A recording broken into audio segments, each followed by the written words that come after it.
Hello, I'm Joan. I'm a Canadian family physician who also works as a restorative medical educator, facilitator, and coach. I create spaces that rehumanize the work of healthcare. I'm creating this podcast to remind myself, as well as anyone else working in a helping profession, that when you are working and caring for your human patients, you are the other human in the room.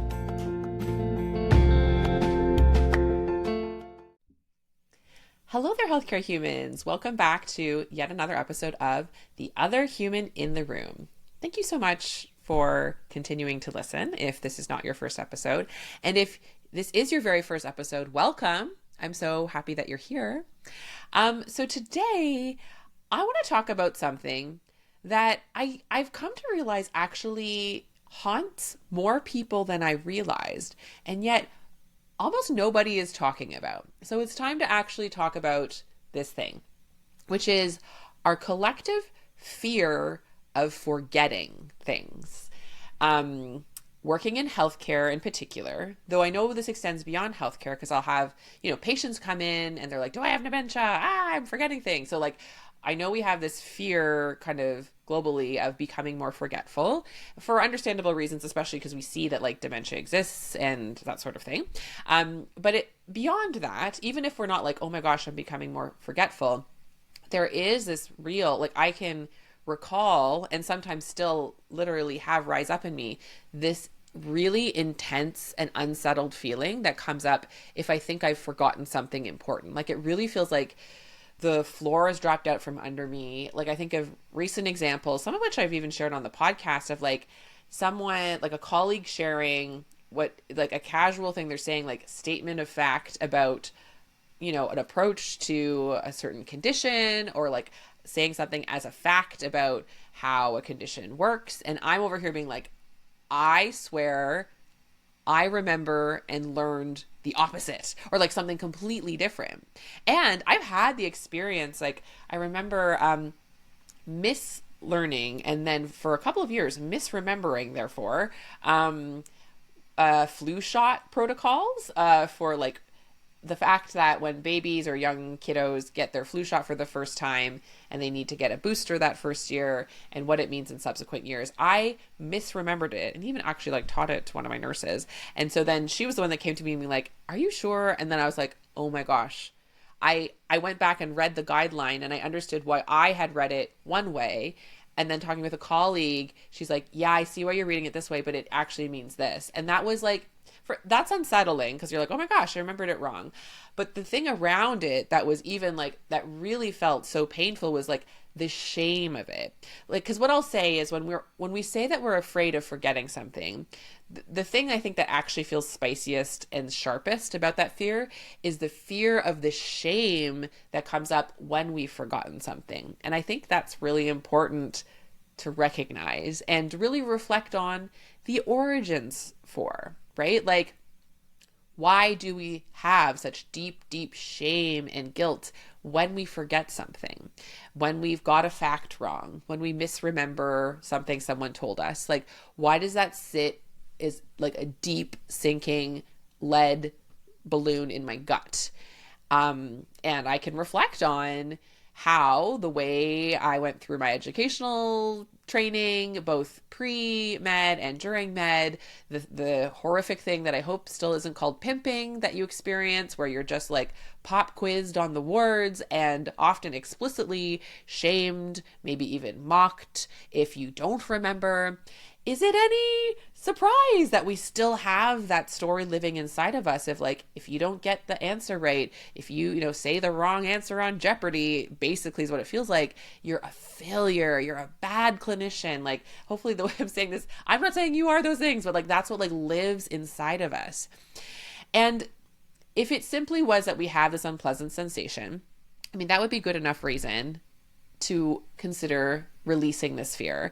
But beyond that, that unpleasant sensation and the fear of feeling the shame of forgetting leads us to do a lot of things that end up taking up a lot of our brain space, a lot of our energy, a lot of our time. when I feel like, oh my gosh, I'm going to forget everything, and I'm like frantically writing down every single thing they say. I'm not even listening to what the person's saying, but I'm just frantically writing it down so I don't forget, which means I'm not ingesting it, which, spoiler alert, the way to remember something is to actually listen and ingest it into your brain. So all of these things, like all of these inhuman story fears, end up totally backfiring on us, if you haven't noticed, as a theme across these many podcasts. And that one is absolutely true for this. So either I'm frantically writing it out, or I'm trying to repeat it back to myself in my head. Yes, okay, I'm gonna remember this, I'm gonna remember that. I also do this a lot actually with my husband in my house, and it's based on some, I would say, more like accidental stories, where there have been times where he felt hurt and disappointed because I forgot to do something that I said I would do. And so now well, not anymore, but like for a while then, I got so anxious about never forgetting something he asked me to do that I would be like trying to juggle it in my head or writing it down.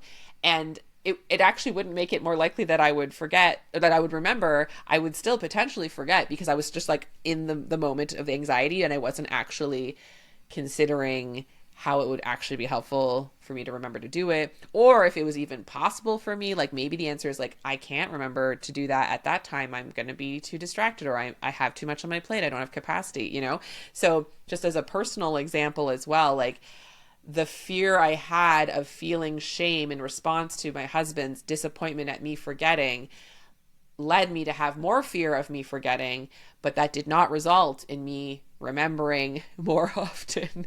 And you see this, and you see how also then this quality can be quite disconnecting, whether it's from your patient you're not really listening to, from your colleague you're not really listening to, from your partner or your loved one you're not really listening to, when you're so afraid of the shame you'll feel if you forget what they've said, or you've forgotten what you learned. Like it really is a backfire situation. Oh my gosh. So like, I just think about all those impacts on your life, right? Like, how much of, the like over studying you did, how much of your over charting has to do with being afraid of forgetting, how much of you either like really ravenously sort of over consuming like medical education stuff, or actually how much of your procrastination and avoidance of conferences and medical education events are because you don't want to even hear the information that you assume you might forget and then feel shame for after. So you avoid even trying to learn it in the first place. I'm like, that is me. Less now than in the past, but still a little bit. I'm like, and some of it's sort of wisdom of like, I think a conference just is always going to have too much information. Like my brain gets full pretty quick when I'm actually trying to sit and digest and remember something. It's really like eating food. Like I need it to be a paced buffet, and over actually many days, probably at my own speed, then I will actually potentially think through and remember the information. And there's something about conferences where you just start to feel terrible for all the things you don't know. And that is very tied to the same shame thing, the shame of not knowing, the shame of not being smart enough, which is, what does smart even mean? Just knowing random facts in your brain? Like there's so many pieces of this. So do you relate? That's the first thing. Can we talk about this? Do you relate? Do you notice you have a fear of forgetting, a fear of not knowing, which really, as we've already stated, is a fear of the shame story you feel when you forget or are caught out not knowing in relationship to another person or even to yourself, right? And the thing that makes this hard, as I said at the beginning, is we forget things all the time. Like our brains are not designed to hold all of the information, especially the fire hose of information that we are exposed to, like just in the world globally. And then even within healthcare, like the number of new like info bulletins, the number of new things, my gosh, in the pandemic, like even just keeping up with COVID-19, like the early days where things were changing a lot, like keeping up with that alone took so much attention that like other parts of medicine I had to like relearn after we all kind of came back from that intensity of that particular early pandemic times, like, because our brains can truly only hold so much, truly, as well as like even if we somehow had managed to memorize every single fact that was offered to us in medical school, well, now all the facts are different. Not all of them, but a bunch of them. Knowledge is going to, we're never going to know it all. We're never even going to get exposed to it all, much less ingest it all and actually recall it all. Like, it's an inhuman story and an inhuman expectation to think that your brain can hold as much information as the entirety of Google, the entirety of UpToDate, if you use UpToDate. Like, the fact that we feel shame if we don't know something, it shows as an inhuman story, right? Because shame is always an inhuman story, because we're never a bad person for something that just makes us human.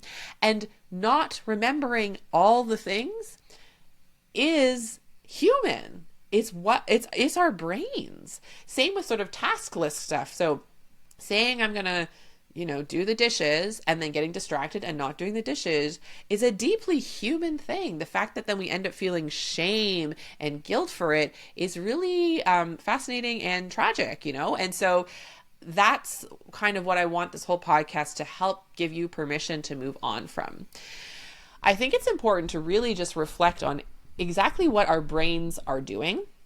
That was having some revelations about my brain and the inhuman expectations I had of my brain really gave me permission to stop having those inhuman expectations for myself or for other people, And so I wanted to share some of the ways that I've heard people describe brains that I find the most helpful. The first one is quite sort of short and pithy. I heard it from Cara Lowenthal, who is a feminist coach who I've done some training with and have really enjoyed her podcast in the past. And one way I've heard her describe the brain is a bowl of Jell-O with electricity running through it.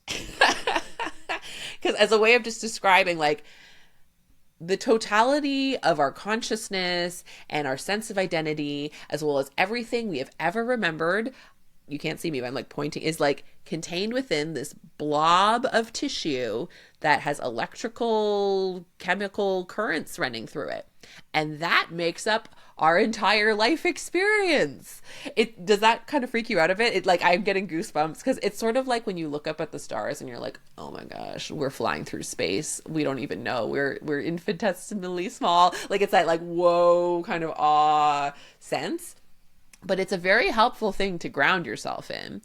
Not in a way where you're like, well, then who cares? Why even bother trying to remember? Because I'm just a big blob.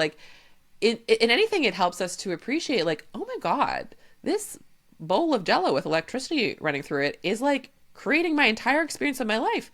Thank you, brain. How cool are you? How are you doing what you're doing? Have you seen a brain?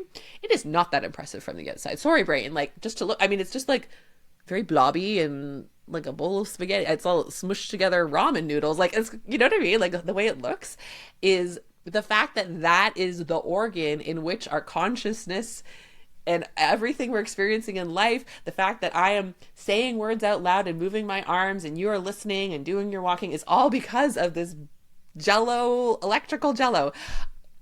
Come on. That's actually a good time in my experience.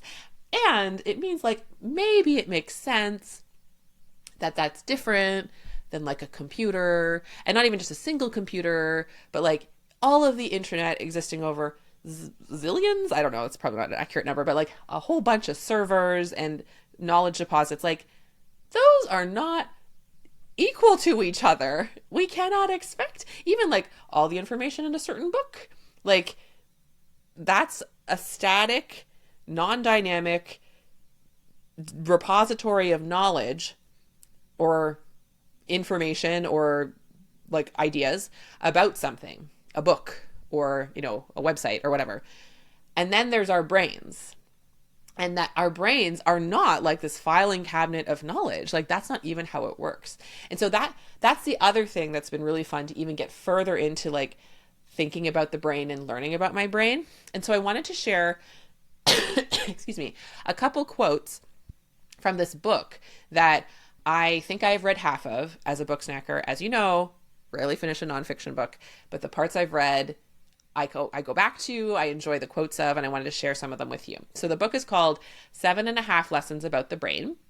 Shout out to Deb Malkin, who's a pain coach that I've worked with and had on the podcast a couple times, and I love. She's the one who told me about this book. The book is written by Lisa Feldman Barrett, Barrett. Don't try and remember that unless you want to. I'll put the link in the show notes. So little moment of just saying, oh, that's something she mentioned. Decide if you want to remember it or not, but you can always look at the show notes, okay? Speaking brain to brain. So that's the name of the book. And so it's all about these different ideas about the brain. It has a really fascinating, like the half open introduction chapter is about how like the classic way that we often have heard about like, you know, our more primitive emotions come from our lizard brain, and then our very smart prefrontal cortex suppresses that. She has like a different framing of that is kind of like, no, it's all just one brain. That's really interesting. And so if you're curious, you can read that. But I wanted to read this one part because, again, it's just sort of like putting the brain back in its proper context for each of us. And so here's the quote. From the moment you're born to the moment you draw your last breath, your brain is stuck in a dark, silent box called your skull. Day in and day out, it continually receives sense data from the outside world via your eyes, ears, nose, and other sensory organs. This data does not arrive in the form of the meaningful sights, smells, sounds, and other sensations that most of us experience. It's just a barrage of light waves, chemicals, and changes in air pressure with no inherent significance. And so then that's the end of the quote. But I mean, I just think that's something to marvel at it itself. Like the fact that we create coherence out of the absolute cacophony of sensations that like my skin is experiencing right now from temperature changes, my eyes are experiencing, the fact that there's these internal thought processes going on where I'm making sense of the world and therefore saying words out loud, like it's very trippy and just incredible. And that our brains are quite skillful at creating meaning out of all of this data that is chaos until they create meaning out of it. And then it makes sense then. Like, I don't know if you ever took like a neuroscience class or I think it was a psychology class where they show, you know, things like optical illusions or whatever. The things that reveal when the brain doesn't fully accurately map because of its default meaning making processes, it doesn't quite accurately map what it's seeing. And so you have these optical illusions or a way of seeing something two ways, like that kind of stuff. A lot of this book is talking about how the brain is doing that, like something that is a bit outside the realm of the fear of forgetting concept I'm doing now, but maybe I'll do a future episode about it. Maybe I'll have Deb on. I'll have to ask her. But like, it's really fascinating how the way that we experience our lives is technically, in part, what's actually happening now, but equally in part, I don't know if it's actually 50-50, but it's equally of importance in part, what our brain is predicting should be happening right now. And that's why we're able to react so quickly to something before we even, you know, you put your hand away from the stove before you even feel the pain. It's because your brain's predicting what's happening. Like it's a lot of what we experience is just our body, our brain remembering past experiences and assuming the same thing will happen again. So like we're actually kind of always experiencing a slight hallucination. That is very trippy. And I'm sorry if that's a tangent that you didn't need to go down today, but it's worth looking into because the cool thing is then it's like, oh, so if you leave your brain more open and curious and you're aware of this and know that maybe your brain is predicting something that isn't actually true. For example, if your brain predicts that you are a terrible person and a piece of garbage because you've forgotten something, because that's an old story that your brain has learned from the past, you can start to offer your brain a new story, and that will change your experience, and your brain will start to predict differently in the future. Is that too meta? Are you with me? I'm having a good time. I hope you are too. But like that's another feature of the brain, which is like, it's just a real feature of the brain. That's like how brains work. How cool is that? Anyways, getting us back on track for what we're talking about today, which is fear of forgetting. There's another quote in the Lisa Feldman Barrett book, The 7.5 Lessons About the Brain, that I also just thought was really fascinating to know about memory. I'm sure there are like way more facts about memory, like multiple people's entire careers are about like what memory is and how it works. But I thought this particular fact, it really again helped ground me in this sort of like reality that our brains are these jello electrical things, and that sometimes we have these inhuman, objectifying expectations of them. Like I often think about my memories as being stored in these little files, and then I'm like trying to retrieve the file and like, oh, why isn't it where I left it? Like, you know, I feel like that's like a joke that people can make. And I just thought it was really interesting to learn about how that's very not how memories are stored in the brain at all, and what actually happens, like how memories are actually recalled. It's sort of an aside in the book. It doesn't get into much detail, but I just think it's very fascinating. So I wanted to share a quote from that. So this is the quote. Brains of higher complexity can remember more. A brain doesn't store memories like files in a computer. It constructs them on demand with electricity and swirling chemicals. We call this process remembering, but it's really assembling. Each time you have the same memory, your brain may have assembled it with a different collection of neurons. That's the end of the quote. Isn't that fascinating? Like, it's not even from the same little area of your brain. The memory is being stored in some sort of collective way and then reassembled every time. Like, something else that I've definitely heard in multiple places, which can have like major implications for like eyewitness testimony in court cases and stuff, is the fact that like our memories can absolutely be impacted and manipulated based on our present experience. So if we recall a memory in a different context, it colors that memory and alters that memory. And our memories are very fallible, which doesn't mean we can't trust them at all. We don't have to absolutely panic that we don't know anything about anything. But for me, what it's led to is like a softening of the rigid expectations I had for my own mind.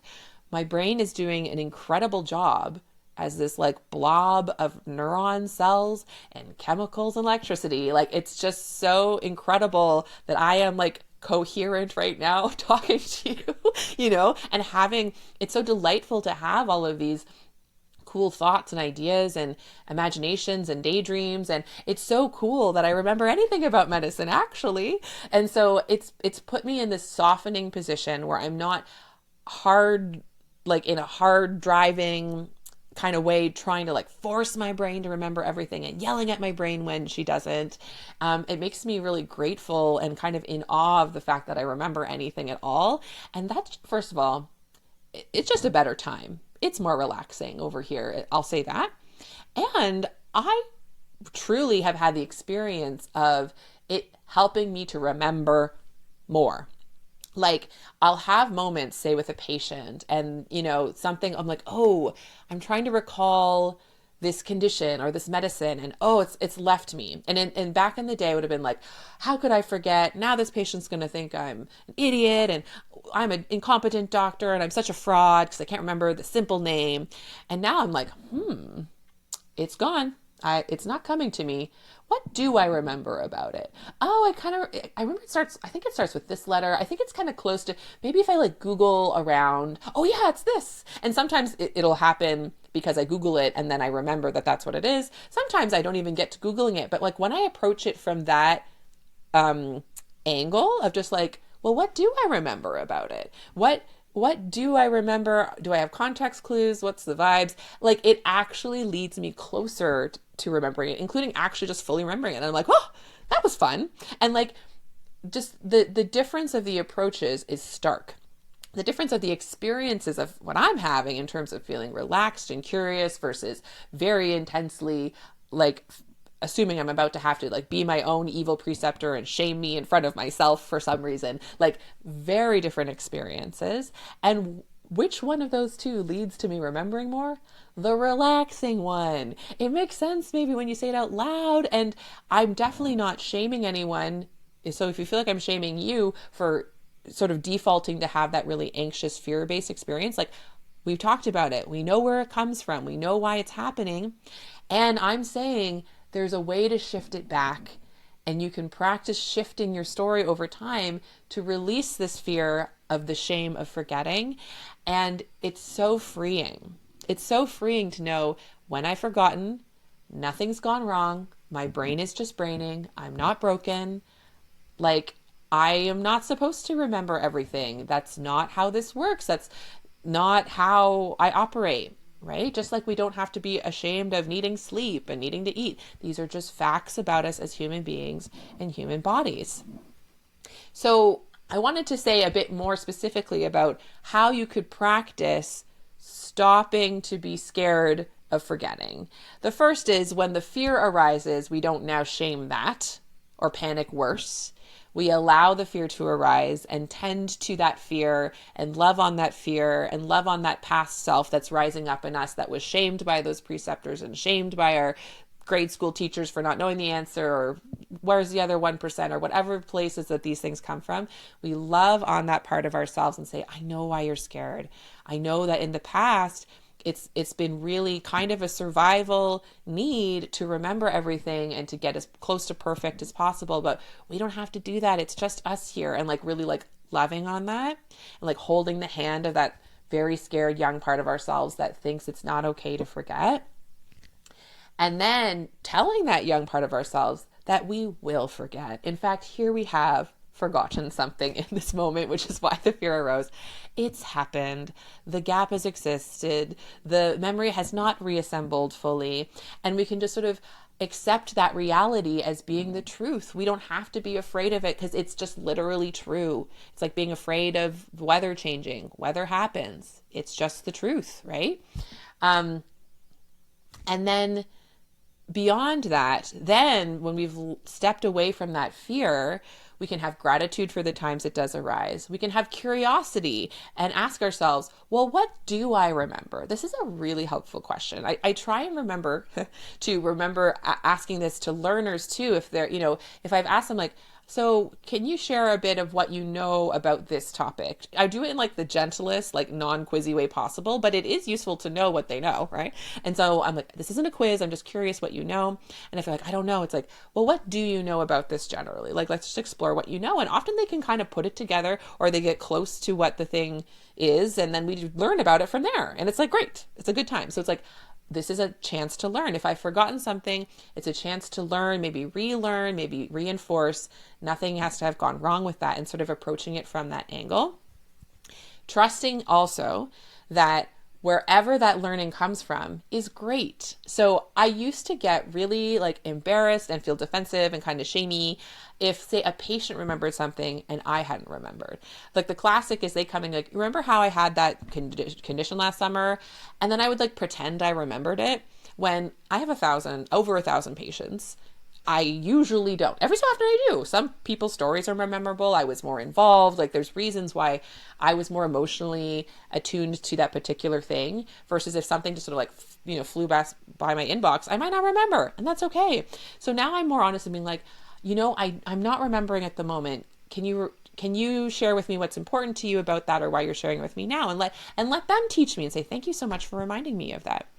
Oh, you said you were going to get my flu shot. Thank you so much for reminding me of that. Like the idea that we have to only remember for ourselves and something's gone wrong if someone remembers for us is another inhuman shame story that really shoots us in the foot. So like just say having gratitude for when our patients remind us, when pharmacists remind us, instead of being like, oh, you make mistakes too, pharmacists. It's like, thank you for catching that one. I hadn't noticed it. Like I have to I still process the fear or the anxiety or the embarrassment that comes up. That's okay. It makes sense. I know why that story's there in my body. And I then think, at least in my brain, and try and communicate out loud, like, thank you so much for reminding me. Because I just couldn't possibly remember all the things, all the interactions, I make mistakes, I make errors, I forget things. I am a human being in a human body, just like everybody else. There isn't a doctor or clinician walking on this earth that does not forget things, even if they're very good at hiding it. And beyond that, the other kind of strategy, just to say, is that I really, now that I've fully accepted I will not remember it in my brain, I use my resources. I have my external brain. So I talk about like for medicine, I use RX files, which is like I use the book form. There's like a PDF form and it's got lots of medication things. So I don't try and memorize all of the doses and the names of the medicine. Over time, I've just familiarized myself accidentally, like not even trying to memorize, but like I've just used them enough that I know common ones. But other ones I look up. I look up stuff all the time. I look up stuff in front of patients. My other one is Up to Date. It's like a subscription service with lots of medical information behind it. I use that all the time. And then for the rest of my life, when I'm trying to like remember things I want to do, I mean, the most important thing is I don't expect myself to remember most things of what I'm doing. I really try and only protect and prioritize the things I really own as my tasks, and everything else is like optional bonus and probably not going to happen. If I have committed to doing it, it lives on my calendar. And for me, that's my Google Calendar. And that, like, if it's on that calendar, I'm committed to doing it, which doesn't mean I beat myself up if I miss something, but I do reschedule it to another day. If I notice I'm rescheduling something a lot, that means I actually don't want to do it and I take it off. And so that, like, my calendar is my source of truth for tasks that I've owned, future tasks that I've owned are mine that I want to do at the time I've assigned myself to do them. By the way, my like Restoring Your Time course is kind of all about this sort of organizational time stuff. So if you're interested in more of this, you can purchase that course if you're interested. And then my other source of truth, like, are my inboxes, and I try and keep my inboxes to a minimum. So my EMR inbox obviously exists because that's got all like the private patient information, and that's like my task list for anything to do with patient stuff. So I don't try and keep a separate list of what I'm doing. Everything exists in the inbox there. And then my other main inbox is my email. So I used to have, for a while I had like a to-do app, and that was soothing for a while, and then yet it became just another source of places I would pretend to commit to something and hadn't. So like if I've committed to it, it's on my calendar. If I do want to consider committing to it or I want a reminder of it, I email myself. That way, because my email was already a bunch of unclaimed work that I hadn't decided if I would or wouldn't do and when. And so I just added my own to it. So that's like, now, speaking of like the panic of forgetting something Francis has asked me to do, if he's sort of like just doing a drive-by, like, oh, do you think we could remember to do that? I'll like pause and be like, how important is this to you? Is there, what timeline makes sense for you? I think I'd have capacity to do it in this timeline. And then I'll like email myself or I'll write it on the calendar so that I actually do it. And if I don't, I'm like, that day I'm not going to commit to remembering. We'll both try our best. And we know it's kind of a wish and it's a bonus if it happens. Like we try and really get clear on like how important this is and either make the commitment to doing it or say, well, it'll be nice if we remember. And if not, it's fine. And like kind of put it in one of those two buckets, truly. And that's been a great source of lower conflict in our relationship. So great for that reason. And same with patients, so patients like, can you do this, this, and this for me? I do it in that appointment with them. And if I've run out of time, space, bandwidth, energy, I say, so the rest of this, we're going to do another time. I'm not going to promise to do it for you. I'm going to do it at our next appointment. And sometimes I flow away from that boundary, but the more I stay within that boundary, the less I forget to do things, And so it's still a flow. It's still a process. When patients hand me forms in the appointment, and so it's not scanned in, so it's not in my inbox, I've noticed like a gap that I have to tend to. And so my process I'm working on practicing and making concrete is that sending myself a message just so then, again, that means it's an inbox item, which means that it's a task I know I'll have to do in the future, and really like trying to do something like that, or trying to do it in the appointment. So there's still like little ones where I'm like, oh, I notice I'm recurrently forgetting that kind of task or that kind of fact or whatever. And is that important to me to remember? And if so, how can I support myself to do so? No need to beat myself up as a piece of that. No need to panic. It's a trend. It's a pattern I've noticed, and then I address it. So that's all I have to say about fear of forgetting. The internet has crashed twice during this recording. My hope is that I can knit this together so it's seamless. And I think that's a sign, though, that I'm meant to stop recording the podcast. So I'm going to stop. Thank you so much for listening. What is one thing that you do want to remember from this podcast? And is it the fact that it's okay that you forget things? If you remember nothing else, my invitation to you, because it will feel good in your body to remember it. And my hope is it feels good and affirming and calming. So may that be the fact then that you remember. And everything else, you can listen to this again. There's like a transcript that comes up now. You can read it if you want. No problem. All right. I hope you all have a wonderful week, remembering and forgetting and remembering and forgetting. And I'll talk to you next time.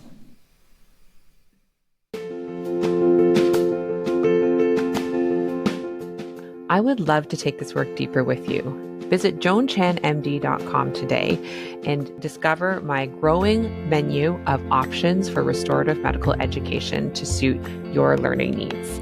I offer one-on-one coaching, customized workshops, and self-study courses that allow you to connect not only with my work on a deeper level, but also with other healthcare humans just like you.